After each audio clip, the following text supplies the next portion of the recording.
Hi students, welcome back to Civil Ed, an e-learning platform to engineering students. I am Professor SPN from Civil Ed team. Having covered various modules in engineering mechanics, we shall now take up module 4, that is centroid and moment of inertia. In the present video lecture, we shall understand some basic information of centroid and shall further learn to locate centroid for composite sections. To begin with, let's start this video presentation with definition of a centroid. So, centroid is that point on a plane section such that for any axis passing through that point, the moment of area is 0. So, to understand it clearly, you can imagine a plane object such as a photo frame to remain in perfect balance. In any inclination, it should be pivoted at its centroid. That is, the moment of area shall remain 0 along any axis passing through the centroid. Usually, students tend to consider center of gravity and centroid as same, but it's not true. Actually, there is slight difference between center of gravity and centroid.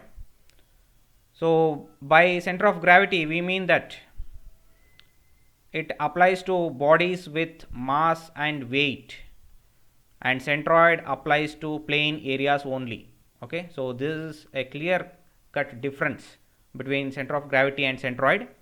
So, center of gravity applies to bodies with mass and weight, please note that, and centroid applies to plane areas only, plane areas. Next, center of gravity of a body is a point through which the gravitational force, the resultant gravitational force, acts for any orientation of the body, whereas centroid is a point in a plane area such that the moment of area about any axis through that point is 0. With this basic information, let's move on to problems. So, to locate the centroid of composite sections, so this can be divided into two sets of problems over here.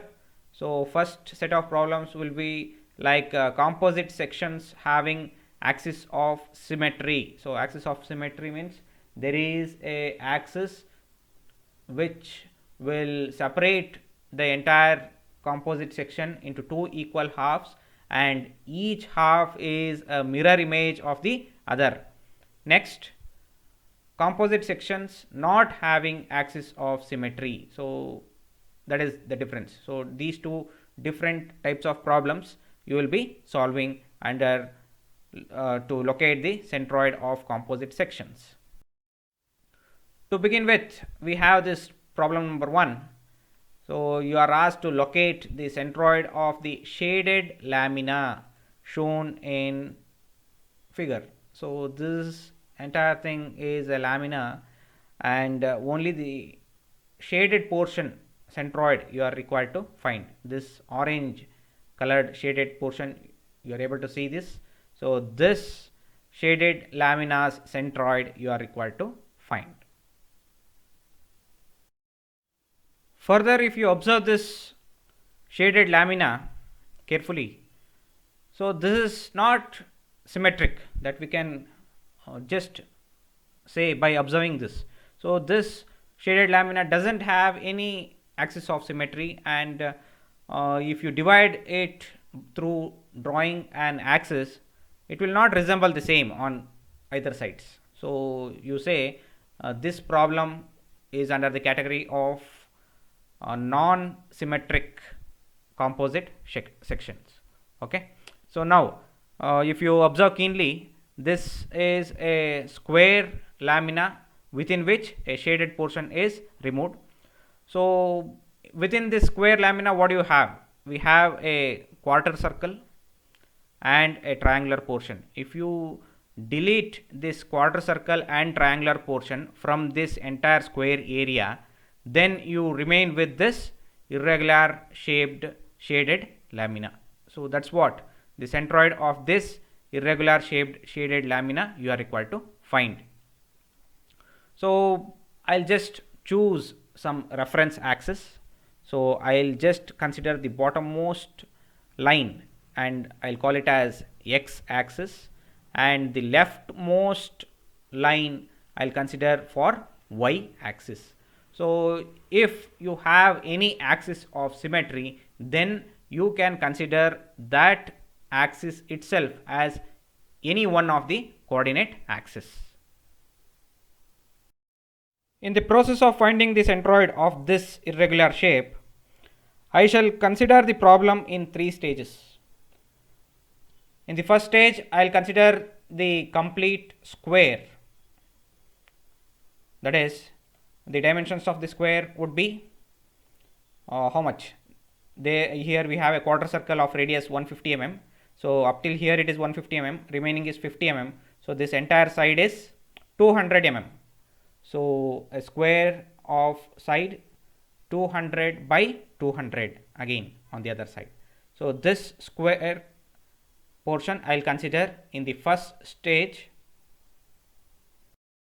In the second stage, I shall consider only this triangle portion. So what is the dimension of this triangle? So from y axis we have this 50 mm, and after which the triangle begins. So remaining length of the base of the triangle is 150 mm. I will consider that, and the height of the triangle is again 150 mm, because the side of this particular square was 200 by 200 as we have seen in the previous slide. So in the second stage, I will be considering the triangle of base 150 mm and height 150 mm. Next, in the third stage, I shall consider this quarter circle alone of radius equal to 150 mm. So finally, what I will be going to do is, from this entire square area, first I will subtract the triangular portion, next I will subtract the quarter circle portion, so that I will be remaining with only this irregular shaped lamina whose centroid is required to be found.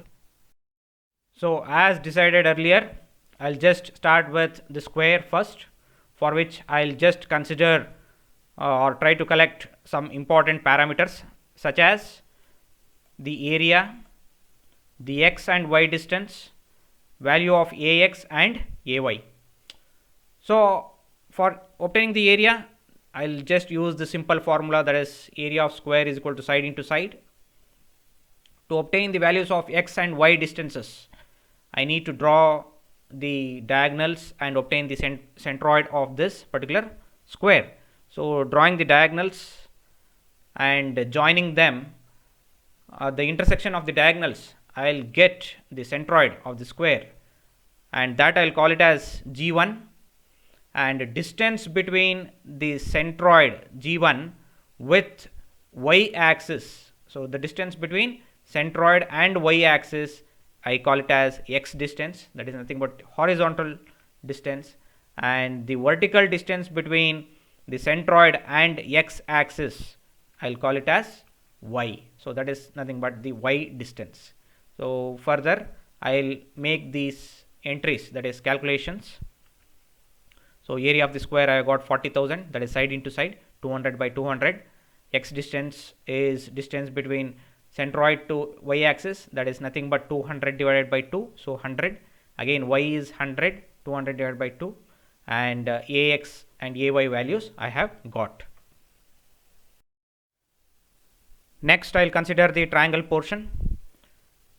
So in this, the first thing I will be finding is the centroid of this triangle. So how do I get that? By joining the medians. Though the intersection of the medians is what is the centroid of the triangle. So I'll just draw the medians, and this point of intersection of the medians is the centroid.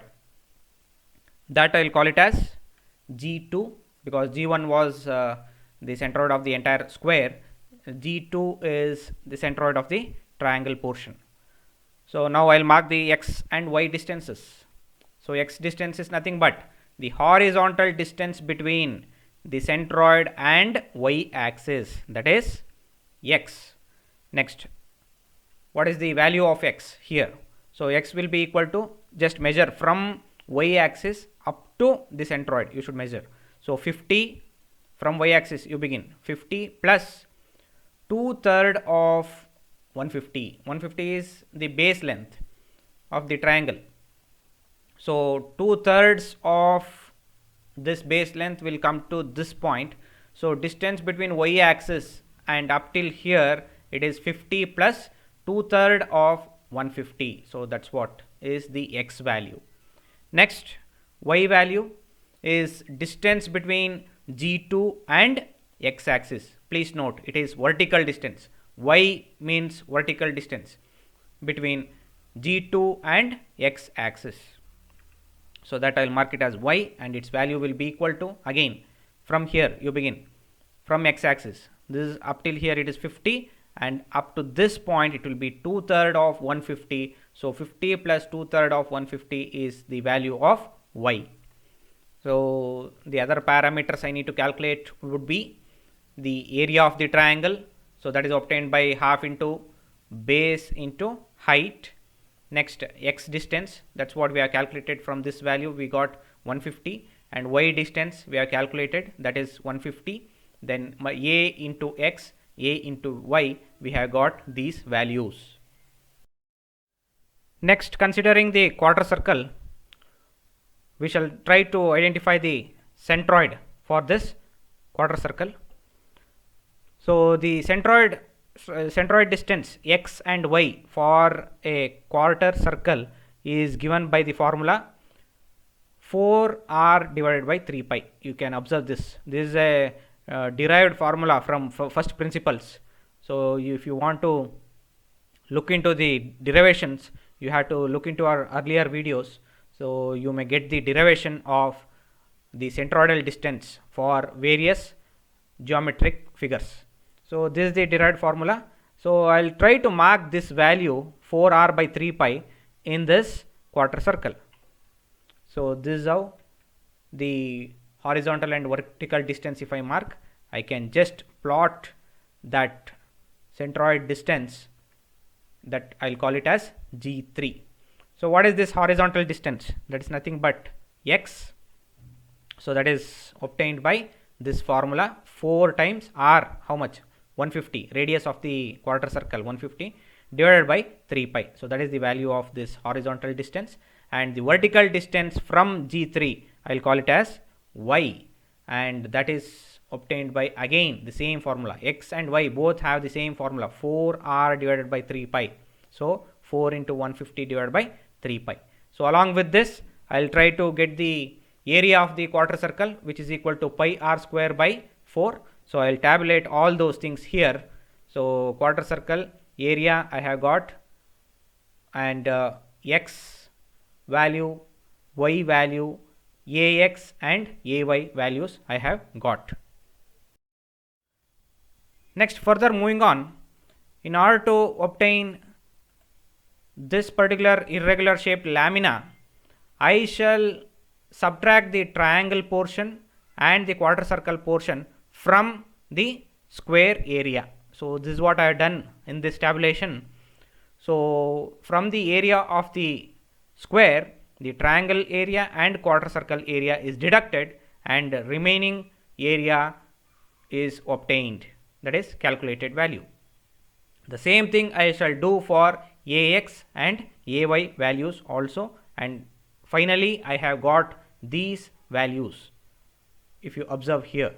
So next, what is the general formula for centroidal distance of the whole lamina?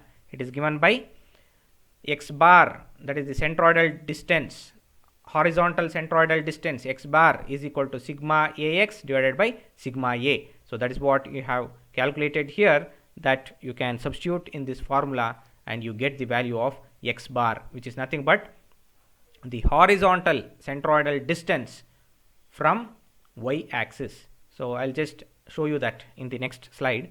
Next, remaining thing, y bar is equal to sigma ay value divided by sigma a. This is the formula for y bar, and that I'll substitute and I'll get the same 107.2 mm in both the cases, because the values of sigma AX and sigma AY is the same in this case, only in this case. It may not be the same in another, maybe in another problem, okay, but in this problem we have got same values. So these are the values of X bar and Y bar. So how to present these values of X bar and Y bar, I'll show you that. Finally, I shall plot the values of X bar and Y bar what I have obtained on this given sketch. So what is X bar? X bar is nothing but the horizontal distance from Y axis. Please note, X bar is centroidal horizontal distance from Y axis. Next, Y bar is centroidal vertical distance from X axis. So please note that. I'll repeat, X bar is the centroidal horizontal distance from Y axis and Y bar is centroidal vertical distance from X axis. So to mark that, I'll just plot 107.2 mm, okay, and I'll just draw the XX axis. This is the centroidal XX axis, capital XX. Next, I'll mark another line over here, 107.2 mm, and I'll draw the centroidal YY axis. So these two lines, the capital XX and capital YY axis, are the centroidal axis, and the intersection of these two axes is what is the value of G that I'll mark at the center, and that is the centroid for this particular irregular shaped lamina that was asked in the problem. Moving on to problem number 2, we are asked to locate the centroid of the T-beam shown in figure. So this is the section of a T-beam given to you, and you are required to find the centroid of this T-beam. So T-beam means it's not a solid, it's just a section of T-beam given. So it is a plane area for which you are required to find the centroid. Of course, you can locate centroid. It is a property which can be plotted only for plane areas, not for solid objects. So that's what we have understood, the difference between center of gravity and centroid in the starting slides of this same video lecture. Next, so let us see how to go ahead with this particular problem. So to continue with this problem, the first step I would like to do is I have to plot the reference axis, that is X axis and Y axis, reference coordinate axis I will plot. So as usual, in the same way we did for the previous problem, I have marked the X axis at the lowermost point of the plane area, the entire plane area, lowermost point I have chosen, and I have marked the X axis. But to mark the Y axis, I'll just check out this particular plane area given.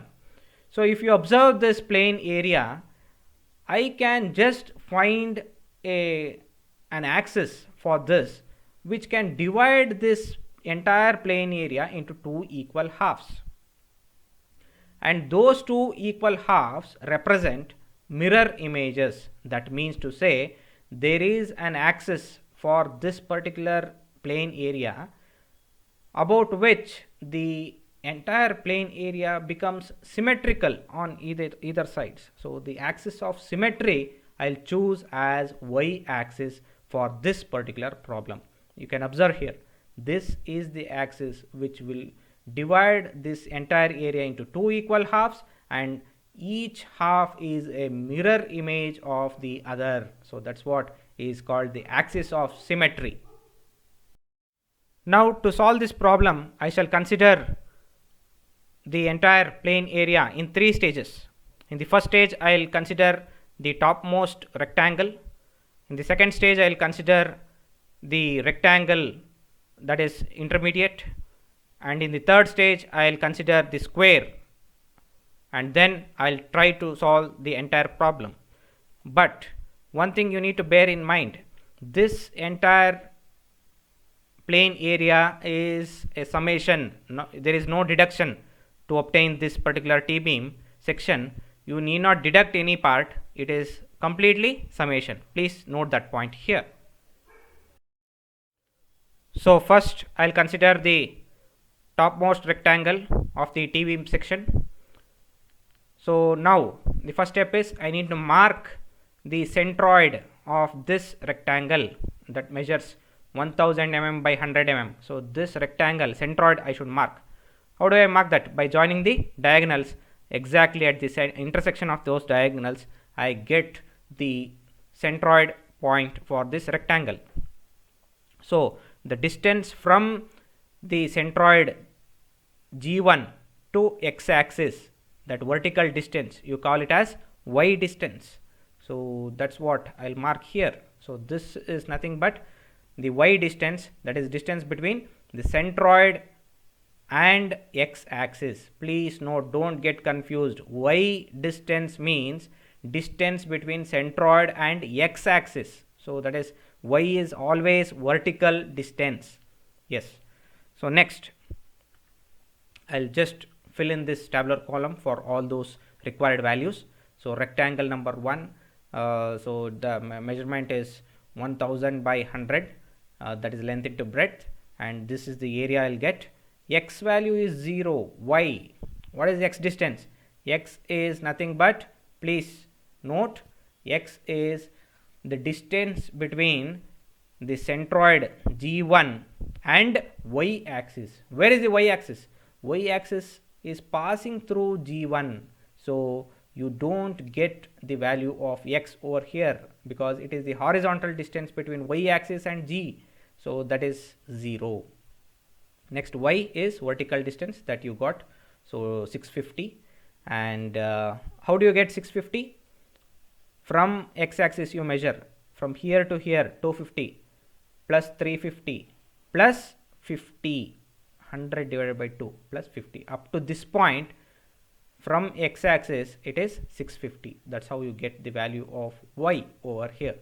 Next, ax is 0 due to this value x equal to 0, and ay is this value, area multiplied by this y distance, you get in mm cube.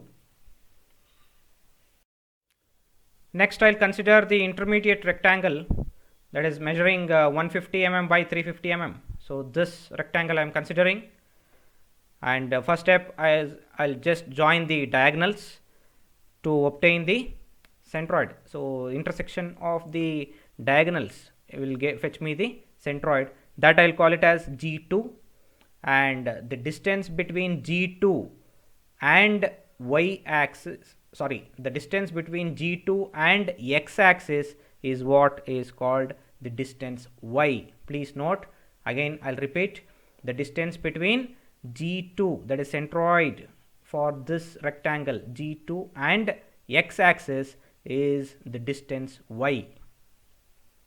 Next, the further calculations.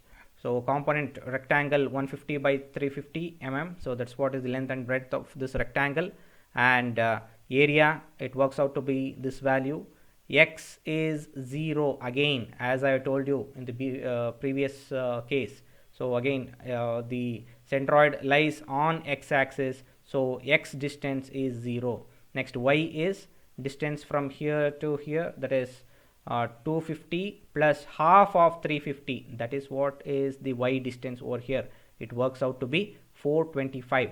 Next, ax is 0, ay is multiplication of area and y distance, that you have got this value. Moving on to the last part, that is the square, which measures 250 mm by 250 mm. So the first step, I'll just mark the diagonals so that I can mark the centroid. So the intersection of the diagonals give me the centroid over there, and that I'll call it as G3, and the distance between the centroid and x-axis, that is again y distance. So this I'll just calculate the remaining things. Square of 250 mm by 250 mm, area of the square is 62500, and x again it is 0, x distance is 0 because y axis passes through the centroid, and y distance is 125. How? 250 divided by 2, that's it, 125, and ay works out to be this value. Next, I have tabulated all these things, and as I have told you, there is no values to be deducted. Completely you need to add up. So all the area summation, you obtain this value. Ax summation is 0. Ay summation is this huge value. Please be careful with the calculations. And the centroidal distance of the whole lamina is given by x bar is equal to sigma ax divided by sigma a. That is the general formula you need to consider.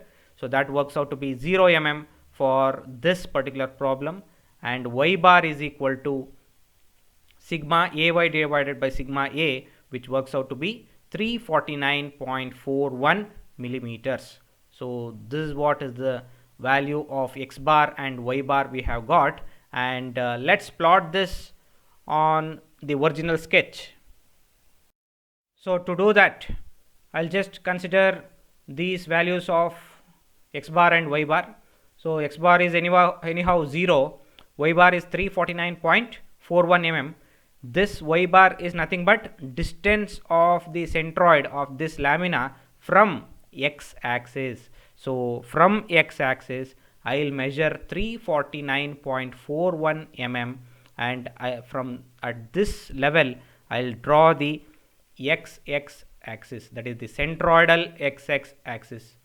See this line, centroidal xx axis is measured from this assumed reference x axis at a distance of 349.41 mm.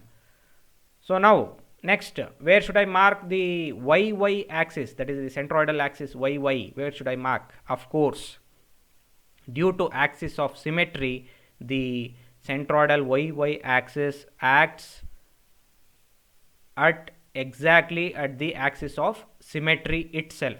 So that I will call it as y axis, and y you can also justify x bar is 0, that is distance of y from the centroid is again 0. So that's what is the justification over here. So this line joining xx and y I will call it as the centroid G. So this is what was asked in the problem, to locate the centroid of the entire T-beam section. So that is what we have done now. This completes the problem. With this, we have come to the end of this video presentation. So in the upcoming videos, you can expect video lectures on problems on moment of inertia. So to be updated with the further video lectures, please subscribe to our channel CivilEd. Thank you.